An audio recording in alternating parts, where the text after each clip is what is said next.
Et notre invité de 7h50 ce matin, Amine Diouri, responsable PME chez Inforisk Dun & Bradstreet. Bonjour Amine Diouri. Bonjour Landry. Monsieur PME, on a appris des chiffres dans le rapport Banque Al Maghrib 2018, notamment sur les délais de paiement. S'ils étaient normalisés à 60 jours, eh bien les TPME disposeraient de bonnes ressources, 30 milliards de dirhams dans les caisses en plus. Franchement, vont-elles pouvoir un jour les récupérer, ces 30 milliards de dirhams ? Écoutez, on l'espère tous. Je trouve que même 60 jours, c'est encore très optimiste en l'état actuel des choses. Si déjà on est dans la fourchette haute du cadre légal, c'est-à-dire 90 jours, on aurait déjà fait un pas énorme.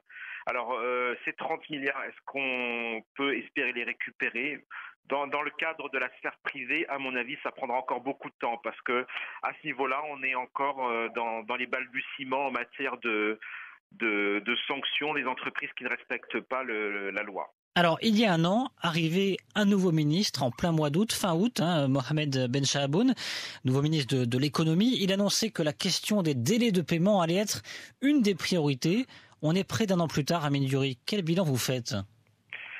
Alors, c'est un bilan globalement positif puisqu'effectivement notre ministre a tenu ses engagements, mais je précise quand même sur la sphère publique, c'est-à-dire qu'effectivement par rapport au délai de paiement public, beaucoup de choses ont été faites, une plateforme de réclamation qui a été mise en place, des délais qui sont plus ou moins respectés en matière de délai de paiement public.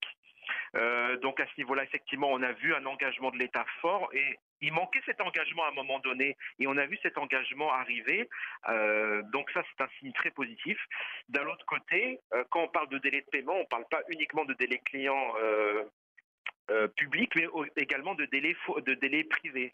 Et c'est là que le bas blesse toujours et c'est là qu'aujourd'hui, des mesures doivent être prises. Ouais, c'est la jungle encore. Alors, il y avait ce titre assez incroyable de l'Économiste en début de semaine, Amine Diouri. Les grandes entreprises s'en foutent de cette question des délais de paiement. Vous êtes d'accord avec ce titre ? Alors, je suis non seulement d'accord, mais je l'avais dit dans une de mes études il y a 2 ans, où effectivement, je disais que les principaux mauvais payeurs dans le domaine privé, c'était effectivement les grandes entreprises. C'est-à-dire que dans cette étude, je disais que 55% des entreprises de manière générale, que ce soit TPE ou PME, respectaient la règle, mais le taux était beaucoup plus bas pour les grandes entreprises. Et oui, effectivement, j'arrive à cette conclusion que aujourd'hui, et d'ailleurs c'était déjà le cas par le passé, les grands donneurs d'ordre sont les principaux responsables des délais de paiement au Maroc. Aujourd'hui, un des principaux donneurs d'ordre, c'est-à-dire l'État, essaye de rentrer dans le rang et de respecter ces délais de paiement. C'est une très bonne chose. Mais oui, le problème reste toujours du côté des grandes entreprises privées. Ouais. Rappelez-nous la proportion des crédits interentreprises déjà ? Alors, on parle aujourd'hui d'un crédit inter-entreprise de plus de 400 milliards de dirhams, 420 milliards, ce qui représente presque 34% du PIB. Ouais, donc c'est assez costaud. Bon, franchement, comment les forcer, ces grandes entreprises ? Comment les contraindre ?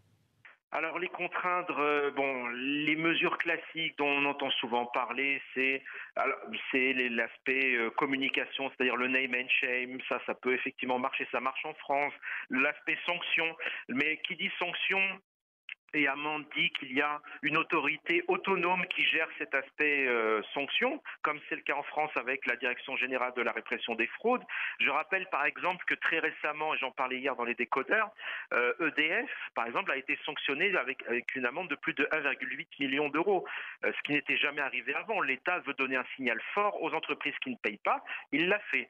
Ça, c'est une deuxième possibilité. La troisième possibilité reste évidemment le côté fiscal. Puisqu'il faut savoir qu'aujourd'hui, celui qui ne paye pas dans les temps, il est doublement favorisé. C'est-à-dire que non seulement il ne décaisse pas de trésorerie, mais qu'en plus de son côté, il peut déduire fiscalement les charges qui ne sont pas payées. Donc il y gagne 2 fois.